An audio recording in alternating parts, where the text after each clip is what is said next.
अंतर्राष्ट्रीय योग दिवस के उपलक्ष्य में सांची बौद्ध भारतीय ज्ञान अध्ययन विश्वविद्यालय की तरफ से मैं डॉक्टर उपेंद्र बाबू खत्री आपको संदेश देना चाहता हूं कि इस समय योग का बहुत तेजी से कोरोना काल में प्रचार प्रसार हो रहा है और कोरोना के समाधान के रूप में लोग योग को एक विकल्प के रूप में देख रहे हैं। तो कुछ लोग सोचते हैं कि योग के आयामों में से जल नीति, आसन, सूत्र नीति, प्राणायाम फायदेमंद हो जाएगा। निश्चित रूप से फायदेमंद हो जाएगा, लेकिन जिस दिशा में हम लोग काम कर रहे हैं उस दिशा से जो हमें दिखाई दे रहा है वह यह है कि चाहे कोरोना के साथ हो अथवा कोरोना के बाद हो,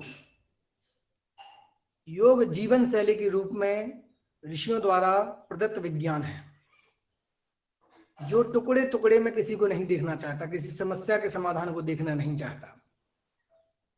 तो यदि सच में हम आज की वर्तमान की समस्या का समाधान चाहते हो अथवा भविष्यगत जो आने वाली समस्याएं हैं उनका मुकाबला करना चाहते हो, तो इस रूप में हमें योग को निश्चित रूप से जीवन शैली के रूप में देखना पड़ेगा। अन्यथा की स्थिति में क्या होगा, यदि हम जीवन शैली के रूप में योग को नहीं देखते हैं तो हम उसको किसी ना किसी एक अलग दृष्टि से देखने का प्रयास करते हैं। जैसे मार्केट वाले लोग मार्केट की दृष्टि से योग को देखना चाहते हैं, चिकित्सा करने वाले लोग चिकित्सा की दृष्टि से योग को देखना चाहते हैं, व्यायाम करने वाले लोग व्यायाम की दृष्टि से योग को देखना चाहते हैं। लेकिन यदि हम जीवन शैली के साथ योग को नहीं देखते हैं तो हम सही मायने में योग के साथ अपने आप के साथ न्याय नहीं कर पा रहे हैं। क्योंकि यदि हमारा जीवन शैली अच्छी नहीं होगी तो योग विकल्प के रूप में शामिल होना असंभव सा प्रतीत होता है। यदि हमारे सुबह उठने से लेकर के रात्रि तक की दिनचर्या योग में नहीं होगी तो हम निश्चित रूप से भले ही हाथों के बल खड़े हो जाएं या उंगलियों के बल खड़े हो जाएं आसन में, लेकिन आसन का वह जो योग के अनुशासन में आसन की परिभाषा वह पूरी नहीं मानी जा सकती। ऐसे ही प्राणायाम को लेकर के लोग बहुत सजग रहते हैं कि प्राणायाम करना है। अभी मैंने कुछ विगत दिनों पहले एक ध्यान शिविर किया था समुद्रकर्ष में, अहमदाबाद में। वो एक म्यूजिक एकेडमी है, योग एकेडमी है। जब वहां पर मुझे ठहराने की व्यवस्था की गई तो एक एसी रूम था और उस एसी रूम में रह करके मैंने एक दिन सोचा सुबह सुबह उठ करके कि चलिए छत पे जाके प्राणायाम करते हैं, क्योंकि एसी प्रकृति द्वारा निसर्ग जो है ना माहौल नहीं है। तो जब मैं सुबह 4 बजे छत पर पहुंचा तो आपको सुनकर आश्चर्य होगा कि मुझे ऐसा लगा कि यहाँ तो प्राणायाम करना बड़ा घातक हो सकता है, क्योंकि बहुत पॉल्यूशन था, सांस लेने में दिक्कत आ रही थी, 50 तरह की समस्या है। तो प्राण को भी प्राण को बगैर प्राण के संभव नहीं प्राणायाम कर पाना। जहाँ प्राण नहीं है वहां प्राणायाम कैसे संभव है। तो जब कोई व्यक्ति जीवन शैली के रूप में योग को देखता है तो वह सबसे पहले देखता है प्रकृति के साथ उसका संयोग कैसा है। जब प्रकृति के साथ हमारा संयोग अच्छा होगा, अब हम खान पान हमारा यदि गंदा है, हम जहरीली दवाइयां जिन पर छिड़की गई, जिन फलों पर, जिन सब्जियों पर, उनको खा रहे हैं और सोचते हैं कि योग वही समाधान करेगा जो 1000 साल पहले कर रहा था, संभव नहीं है। तो हमें योग अभी इस समय जिस योग की आवश्यकता है वह योग है प्रकृति के साथ हमारा योग कैसा हो। और प्रकृति के साथ कैसा योग हो कि जैसे हमारे निजी संबंधों में, निजी स्वार्थों में कैसे है कि यदि हमारे बच्चे को कोई थप्पड़ मार देता है तो हम किसी भी हद तक उससे बदला लेने के लिए तैयार होते हैं, लेकिन प्रकृति को लगातार थपेड़े पड़ रहे हैं, थप्पड़ मारे जा रहे हैं और हम बिल्कुल मौन हैं, हम बिल्कुल चुप हैं। हमारे अंदर की कर्म निष्ठा मर रही है। कर्म निष्ठा क्यों मर रही है? क्योंकि हम अनासक्त नहीं हो पा रहे हैं। और योग में जो योग की जो परिभाषा है, योग कर्मशु कौशलम, वो योग की कर्म की जो कुशलता वाली परिभाषा है वो अनासक्ति से होती है, ना कि इस बात से कि हमें कर्म में कैसे निपुणता प्राप्त करनी है। जब कोई व्यक्ति कर्म करते हुए अनासक्त होगा, जिसमें उसमें परिणाम की चिंता नहीं होगी, तभी सही अर्थों में वह कर्म योगियों के द्वारा किया जाने वाला कर्म होगा। और वही कर्म ही समाज में समरसता पैदा करेगा, प्रकृति के साथ हमारा संबंध पवित्र रूप में बनाए स्थापित करेगा। इसीलिए हमें योग को जीवन शैली में शामिल करना है। और आधुनिक विज्ञान क्या कर रहा है? आधुनिक विज्ञान क्या कर रहा है कि योग को मेडिकल साइंस, जैसे मेडिकल साइंस क्या चाहता है कि योग को अपने छाते के तले विकसित करे, जिससे उसका एक मार्केट डेवलप हो जाए, जिस तरह से मेडिकल साइंस में हुआ है। दवाइयों का एक व्यापार खड़ा हो गया, जबकि उद्देश्य क्या था? लोगों को स्वस्थ रखना। तो जब हम एक चीज याद रखें कि किसी भी विषय के साथ जब हमारी आसक्ति जुड़ जाती है तो हम उसको न चाहते हुए भी गलत रूप में परोसने लगते हैं। तो हमें योग को ना तो चिकित्सा की दृष्टि से देखना चाहिए, ना ही व्यायाम की दृष्टि से देखना चाहिए, बल्कि हमें योग को योग की दृष्टि से देखना चाहिए, जो चाहे आज की समस्या हो या आने वाली समस्या, उनके समाधान के रूप में निश्चित रूप से फायदेमंद रहेगा। योग में कुछ विषय होते हैं ध्यान जैसे। लोग क्या करते हैं? ध्यान कर रहे हैं, ध्यान तो करते हैं, लेकिन ध्यान का जो गहरा संबंध है वह चित्त से है, क्योंकि हमारी चित्त की जैसी स्थिति होती है उसी के अनुसार हमारा कर्म होता है।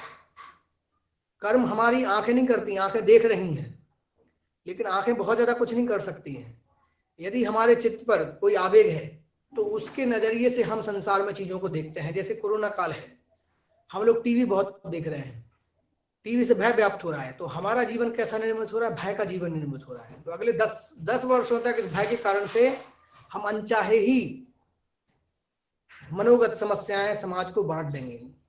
इसीलिए हमें चित्त पर परिवर्तन की आवश्यकता होगी, और जिसके लिए हमें ध्यान करना आवश्यक होगा। और ध्यान का क्या संबंध है कि हम भद्र देखेंगे, भद्र सुनेंगे। उपनिषद का मंत्र है, मांडूक्य उपनिषद का। तो जब कोई ये मंत्र सुनता है तो लोग सोचते हैं कि आंखों से भद्र देखना, कानों से सुनना। संसार का स्वभाव है कि जैसे ही हम कर्म से जुड़ते हैं संसार में, उसमें निश्चित रूप से हमारा अहंकार बुद्धि विश्लेषण करती है और हमारा मन बहुत तरह के चिंतन में फंस जाता है। इसलिए यदि कोई व्यक्ति ध्यान करता है तो उसमें कर्म में निपुणता होगी, और कर्म में यदि निपुणता आती है तो व्यक्ति का ध्यान होगा, और यही सही मायने में हमें पलायन करने से रोकेगा। किन चीजों के पलायन से? आज हम कोरोना हो या अन्य समस्याओं हो से भागना चाहते हैं, या हमें कोई जिम्मेवारी सौंप दी गई हो, हम भागना चाहते हैं। तो योग कहता है कि जिम्मेवारियों को स्वीकार करो, निर्भय होकर के स्वीकार करो, अनासक्ति भाव से स्वीकार करो। इसलिए ध्यान से अनासक्ति और अनासक्ति से ध्यान की ओर हमें आगे बढ़ना पड़ेगा, यदि हम निश्चित रूप से योग की समस्या को समाधान के रूप में देखना चाहते हैं। तो ऋषियों ने कहा कि योग को कैसे जाना गया, योग को कैसे देखा गया? तो योग को देखा गया है बंद आंखों से। बंद आंखों के अलावा जब हमारी इंद्रियां शांत रहती हैं, जब हमारा मन शांत रहता है, बुद्धि विश्लेषण कम करती है और हमारा अहम भाव विकसित कम होता है, उस दृष्टि में देखा गया जो विज्ञान है वो था योग विज्ञान। तो जब तक हम योग को योग दर्शन के नजरिए से नहीं देखेंगे तब तक हम उसको कौतूहल तो बना सकते हैं, लेकिन संपूर्ण समस्याओं के समाधान के रूप में प्रस्तुत नहीं कर सकते हैं। इसलिए सांची बौद्ध भारतीय ज्ञान अध्ययन विश्वविद्यालय 2 रूपों में योग को देख करके आगे बढ़ रहा है। वो इसलिए आपको हम मैसेज बता रहे हैं क्योंकि जिस तरीके से अतीत काल में भी योग को विकसित किया गया, शास्त्रों के रूप में विकसित किया गया, और शास्त्रों को हमने एक निश्चित मापदंड तक, कर्म कांड तक सीमित कर दिया, उनको सत्संग तक सीमित कर दिया, उसके योगिक परिप्रेक्ष्य विकसित नहीं किए गए। तो योग के एक मैसेज ये है आपके लिए अंतर्राष्ट्रीय योग दिवस के दिन कि सांची बौद्ध भारतीय ज्ञान अध्ययन विश्वविद्यालय का योग विभाग 2 ऑब्जेक्टिव को लेकर इस समय चल रहा है, जो भविष्य में योग के मूल को सुरक्षित करने में बड़ा योगदान देंगे। पहली चीज तो ये है कि योग चिकित्सा मात्र नहीं है। मैं मात्र इसलिए कह रहा हूं क्योंकि जो लोग चिकित्सा करना चाहते हैं योग से वो कर सकते हैं, निश्चित रूप से कोई दिक्कत नहीं है, लेकिन अनचाहे ही वो योग के साथ कुछ विभ्रम भी परोस देंगे, कुछ समस्याएं भी निश्चित रूप से परोस देंगे। जब हम योग को जीवन शैली के विज्ञान के रूप में नहीं देखेंगे, सिर्फ चिकित्सा के रूप में देखेंगे, तो लोग एसी में भी आसन करवाना पसंद करेंगे। जहां प्राण नहीं होगा वहां प्राणायाम करवाना पसंद करेंगे, लेकिन प्राण को विकसित करना ये वाला पार्ट नहीं कर पाएंगे वो लोग। कैसे हमें पेड़ लगाना है, कैसे हमें अच्छा आहार ग्रहण करना है, ये सब अनुशासन योग से विकसित होते हैं। तो यदि हमारे पेड़ नहीं होंगे तो प्राण कहाँ से आएगा? यदि हमारा आहार अच्छा नहीं होगा तो हमारा चिंतन कैसे विकसित होगा? हम भले ही योग चिकित्सा के रूप में योग को परोस देंगे, लेकिन जो प्रकृतिगत समस्याओं से समाधान जो हमें खोजना है योग के साथ, वो नहीं हो पाएगा। इसीलिए सिर्फ योग एक चिकित्सा मात्र नहीं है। दूसरा है शास्त्रों के यौगिक परिप्रेक्ष्य तैयार करना है। शास्त्रों के यौगिक परिप्रेक्ष्य क्यों तैयार करना है? जिससे कि जब हम देखते हैं, हम कभी कॉन्फ्रेंस में जाते हैं, बाहर जाते हैं, तो कई लोग ये प्रश्न खड़ा करते हैं कि अरे उपनिषदों में क्या है, वही ब्रह्म वही आत्मा की चर्चा के अलावा और अन्य कुछ नहीं है, बस उसी पर जाकर टिक जाते हैं। जबकि एक एक उपनिषद ऋषियों के अनुभवों के आधार पर विकसित हुए, वैज्ञानिक आधार लिए हुए दिखाई देते हैं जब हम उसे यौगिक परिप्रेक्ष्य में देखते हैं। तो हमारा जो दूसरा काम है सांची बौद्ध भारतीय ज्ञान अध्ययन विश्वविद्यालय का, वो है शास्त्रों के हमें यौगिक परिप्रेक्ष्य तैयार करने हैं। और जब हम शास्त्रों के यौगिक परिप्रेक्ष्य तैयार करेंगे तो हमें व्यवहार जगत में कुछ विधाएं मिलेंगी, और जब व्यवहार जगत में हमें विधाएं मिलेंगी तो उन विधाओं के साथ हम संसार की समस्याओं से चुनौती को स्वीकार कर पाएंगे, जो हमें संसार से मिल रही हैं, जो मनुष्य से मिल रही हैं, उन चुनौतियों को हम स्वीकार कर पाएंगे। नहीं तो क्या होगा, जिस तरह से रेलवे स्टेशन पर पुस्तकें पढ़ते हैं लोग ट्रेन में समय बिताने के लिए, ऐसे ही शास्त्रों का भी लोग अध्ययन अध्यापन करेंगे। जब तक किसी शास्त्र का व्यवहारिक पक्ष जीवन में लागू नहीं होता है तो वह शास्त्र सिर्फ कौतूहल का विषय बन जाता है। इसलिए सांची बौद्ध भारतीय ज्ञान अध्ययन विश्वविद्यालय किस आयाम पर काम कर रहा है, इस आयाम पर काम कर रहा है कि हमें कैसे शास्त्रों के यौगिक परिप्रेक्ष्य तैयार करना है। तभी हम जीवन शैली के रूप में जो हमारा विज्ञान विकसित हुआ योग का, तभी हम इसको लोगों के समक्ष वैसा रख पाएंगे जैसा योग का अनुशासन है, जैसा योग दर्शन चाहता है, उस रूप में नहीं, बजाय कौतूहल के रूप में नहीं। क्योंकि इस समय आपको सुनकर आश्चर्य होगा कि संपूर्ण दुनिया योग कर रही है, लेकिन लोग इस बात के लिए लालायत हैं कि हमें कैसे सिर्फ हाथों के बल खड़े नहीं होना, उंगलियों के बल भी हम खड़ा होना सीख जाएं। जिन लोगों में कंपटीशन की भावना है, अभी योग को विषय और सिलेबस के साथ बना दिया गया है, बहुत अच्छी बात है, लेकिन अभी भी बहुत सारी चीजें ऐसी हैं जो विश्वविद्यालय परिक्षेत्र में कम दिखाई देते। तो विश्वविद्यालयों को आगे भी इस दिशा में आगे बढ़ना पड़ेगा कि कैसे हम योग के मूल अवधारणा के साथ विश्वविद्यालयों में योग के ज्ञान विद्या को हम उसी रूप में परोसें। नहीं तो क्या होगा, योगिक आहार जब कोई व्यक्ति नहीं करेगा, आसन करेगा, प्राणायाम करेगा, तो उसके साथ सकारात्मक चिंतन पैदा नहीं होगा विद्यार्थी का। इसलिए हमें योग के अनुशासन को योग जीवन शैली के रूप में ही विकसित करना पड़ेगा। यही सांची बौद्ध भारतीय ज्ञान अध्ययन विश्वविद्यालय की तरफ से हमारा संदेश आपके लिए है। बहुत बहुत धन्यवाद। हरि ओम हरि ओम हरि ओम हरि ओम भज मन निसदीन हरि ओम हरि ओम।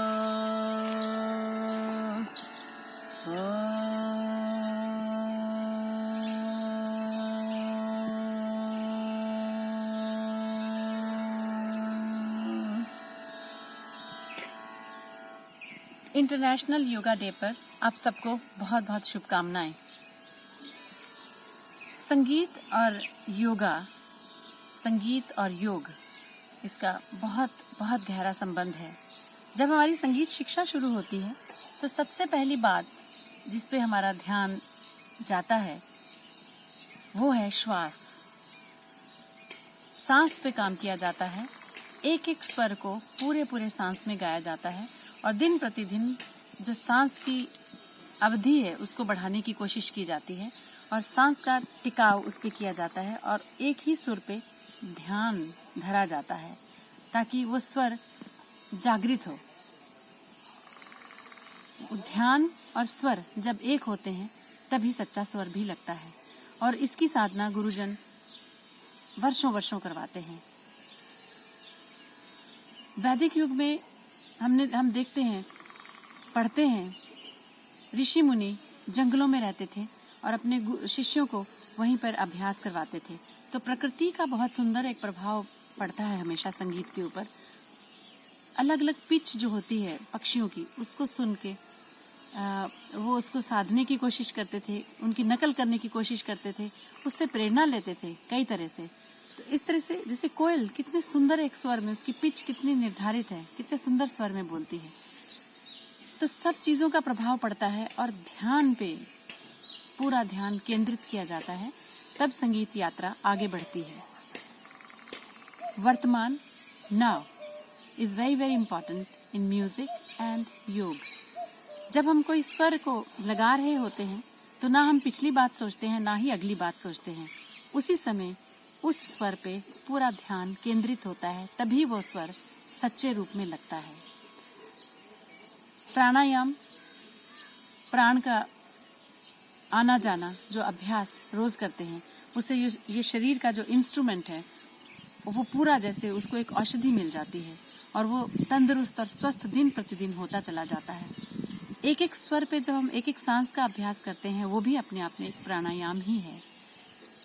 जब हमारा ध्यान पूर्णतया एकाग्र होगा तभी हम संगीत सुंदर तरह से कर पाते हैं, तभी हम अच्छा सीख पाते हैं, तभी अच्छा सिखा पाते हैं। योग यही कहता है कि ध्यान पूर्णतः केंद्रित होता है और अपने अंतर को जागृत करने में योग बहुत ही साथ देता है।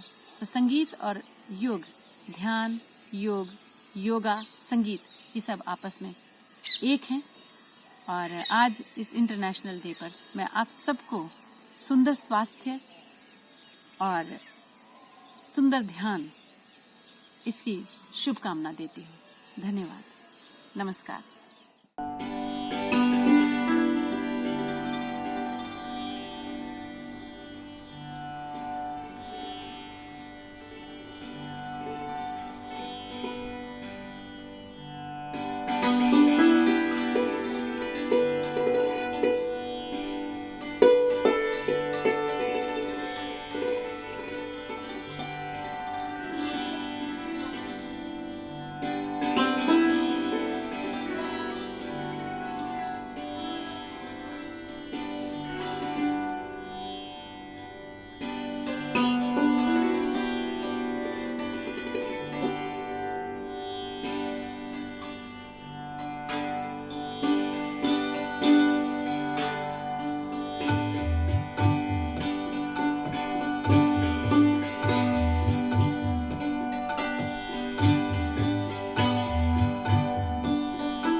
Shiva,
Shiva, Shiva,